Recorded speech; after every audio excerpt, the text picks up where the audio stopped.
Hi everyone, welcome back to another episode of the Fitness Education Series produced by the Australian Fitness Academy. It's like progressive overload for your brain. I'm your host, Tom Rock, and in today's episode, we're going to discuss if you are wasting your time with a cool down. I think it's a great topic, and lots of trainers, coaches, lots of people, general population, athletes, all sort of incorporate cool down or potentially cool down time into their after their training sessions, whether it's on-field training sessions, going for a run, um, after a sporting event potentially, or after a gym session. People commonly say, "Yep, I'm just going to do a quick cool down," or athletes or coaches will say, "Yep, everyone go for a 2-lap jog. Let's do a cool down." And it is a big part of exercise, basically, and it's commonly incorporated. But there's not a lot of scientific evidence that backs up doing a cool down. And I think there's definitely nothing wrong with doing a cool down, and a lot of people will do it, people who enjoy it, and that's absolutely fine. It's not going to generally be too detrimental. We'll look at a couple of studies in a second. But so it's fine to do a cool down. I think it's good to look at what you will get out of a cool down and what you're not getting out of a cool down potentially, so you can, I guess, maximize your time and utilize your time efficiently and put it towards things that are going to help you improve or reach your goals.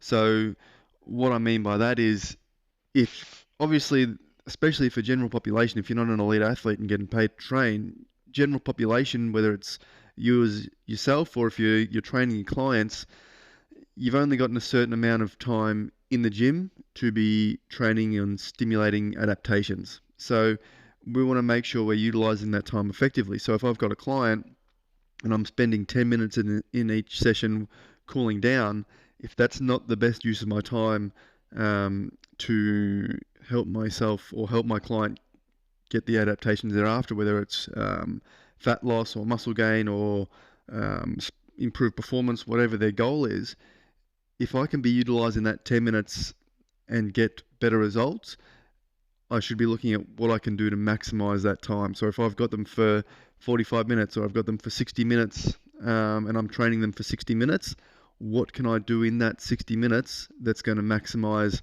their adaptations to help them reach their goal? If I'm wasting time, it's just going to take them longer to see improvements. And again, probably the more or the faster we can help a client see themselves improving and keep tracking that, the more likely they are to stick to the routine and sort of be motivated by, I guess, their improvements. And a cool down is a common thing, and it does take up time, and I think it's good to look at, or what do I put time towards in my sessions or after my sessions to maximize outcomes, and is a cool down making a difference in the long run in terms of the benefits of my training. So if I do a resistance session or I go for a run, is a cool down actually going to help me have more adaptation to the session I did? Is the cool down going to allow me to perform better in my next session or perform my next session sooner? That's basically potentially a reason why we would do a cool down, is it's going to improve my recovery. So I think it's an important thing to look at and understand. We'll look at a couple of studies, and I'll link these studies in the podcast description, guys. So if you want to have a look, you can look them up and have a bit of a look. But this first one is by Fiona Crother in 2017, and she looked at the influence of different recovery strategies on performance and perceptions following fatiguing exercise. So basically what she did, she looked at 5 different cool down strategies, I guess. So she compared cold water immersion, contrast water immersion, which is going from sort of a hot to cold and interchanging between the two. She looked at active recovery, which was they did as a bit of a run. And then they had combined cold water immersion and active recovery. So basically they were in the cold water, but sort of being active, so doing a sort of a cycling motion with their legs. and then they had a control condition where they just sat. So all it was doing was sitting and doing as little as possible for the time following the exercise bout. So they looked at these different, I guess, recovery protocols or cool down protocols, as I would sort of put it. And basically what they did, they performed sort of a fatiguing circuit. So it was more designed to mimic game style. So they had bump bags and tackle bags, and it was sort of a circuit course where they would run around, do some side steps, agility things, tackle bags, that sort of thing. And they did 3 15-minute efforts. So it was sort of designed to mimic a sort of a team sport or a team game. And beforehand, they measured, they took perceptions. Basically, they had to measure if the cooldown was making a difference or the type of cooldown was making a difference. So they looked at, they tested via questionnaires that looked at sort of their perceptual, how they perceived their recovery to be, and that would include things like how their muscle soreness was and things like that. They looked at flexibility via the sit and reach test, and then they looked at performance via the counter movement jump and repeated sprint test. So they did this test, obviously before the exercise bout, then they did the tests an hour after the exercise bout, and then 24 hours later, and then 48 hours later as well, to sort of see what, if any of the cool down options created better recovery. What they sort of found was overall, no recovery strategy was different to the control. So the control participants just sat there after their exercise. They didn't do anything. No recovery strategy was different to that control at 24 hours and 48 hours after the exercise.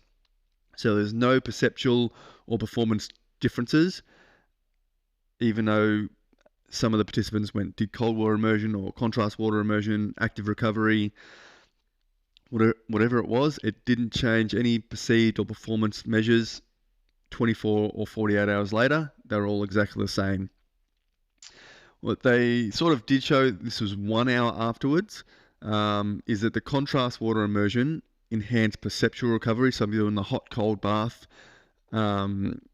protocol after the exercise, what they found with these participants is that an hour later, those participants who did the contrast felt a little bit better. So they perceived better recovery in that 1 hour afterwards. But again, not different a day and 2 days later. They also showed that cold water immersion and the combined recovery, which was sort of in the cold water and doing the cycling, that actually reduced performance for the the can movement jump performance 1 hour later. So that sort of shows that if you're doing some sort of form of exercise or training or event potentially, and then you've got a little bit of a break and you've got to perform again, cold water immersion is not going to be a good option. And it potentially will affect your future performance that hour later. Again, if it's the next day or 40 hours later, it doesn't change anything, but that performance that was an hour later, it could impact that. So that's something to consider if you are doing multiple events or multiple sessions in one day. Probably that cold water immersion is a good thing to avoid if you have to perform again in that same day. But in terms of recovery strategies and that cool down window, none of these strategies made any difference 24 or 48 hours later in terms of perception or performance. So doing this cool down may not, or spending time doing the cool down potentially isn't necessary according to that study. Another sort of, I guess this is more of a narrative literature review, this one, and this was by Bas van Hoorn in 2018. So I'll link this one as well. But they just basically did a bit of a review of all the active and passive recovery methods or cool down methods to look at any changes or differences. And what I guess their conclusion was that most evidence indicates that active cool downs do not significantly reduce muscle soreness or improve recovery of indirect markers on muscle damage. They don't improve recovery of neuromuscular fatigue, range of motion, joint range of motion, flexibility, things like that, or psychological recovery generally. active recoveries don't sort of reduce that or improve recovery. And they potentially stated that it can also maybe interfere with muscle glycogen resynthesis. So if I go for a long run or something fatiguing where I've utilized my muscle glycogen stores, any sort of active recovery is potentially going to delay the replenishment of my glycogen stores, which are going to be important for recovery and getting ready for my next session. I guess they also sort of stated at the end that the effectiveness of cooldown will depend on the individual's preferences and beliefs. So potentially, if a participant or a general population or athlete, whatever it is, if they believe the cooldown, whether it's active or passive, whatever they're doing, is going to help, maybe it is a good thing for them. So maybe it works for some people, maybe it doesn't. But also some people will prefer no cooldown, and that's fine too. So cooldowns aren't going to reduce your risk of injury. They're not going to generally improve your recovery. But again, if they help you feel better, potentially it's going to help you relax. And probably the main things I think about when it comes to recovery, the important things are going to be probably your nutrition, as well as getting adequate sleep, and hydration is probably in there too.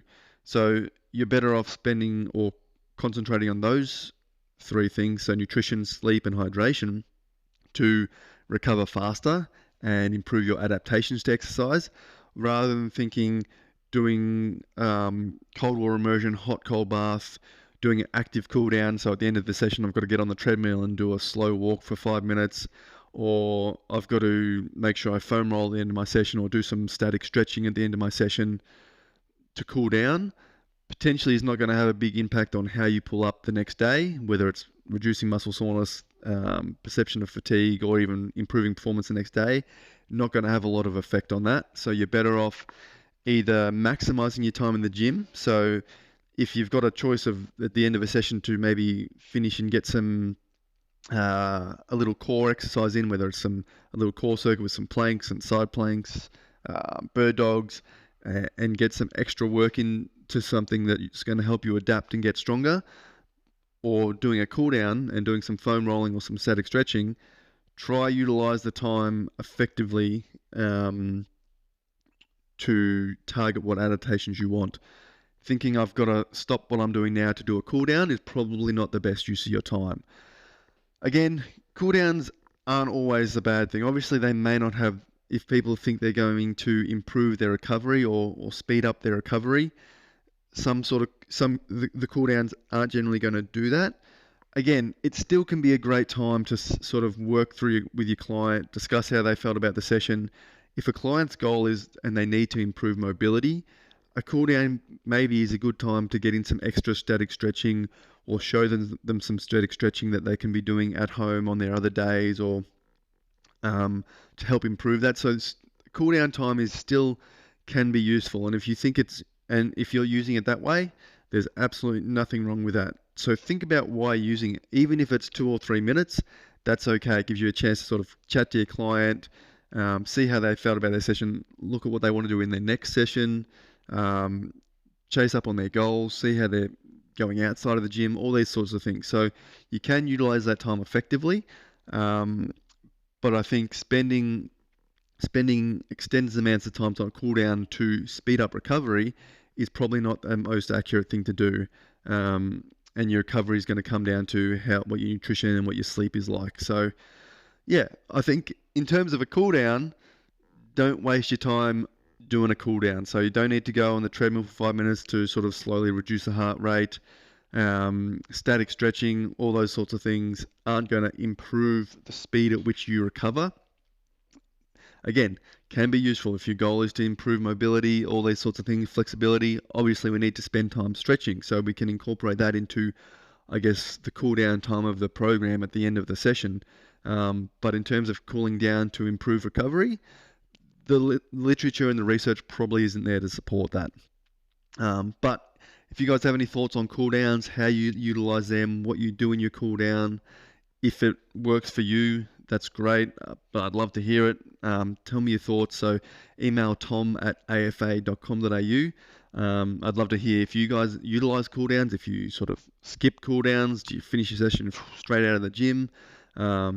What do you do or what don't you do? And yeah, give me your thoughts, because yeah, cooldowns have been a huge component. Obviously, we have a warm up body session and a cooldown. So that cooldown is sort of ingrained into our programming and the way the gym has been. So it'd be interesting to see if we see a bit of a shift going forward about, well, actually a cooldown is sort of not really proven to do a whole lot. There's other things we would do to speed up our recovery.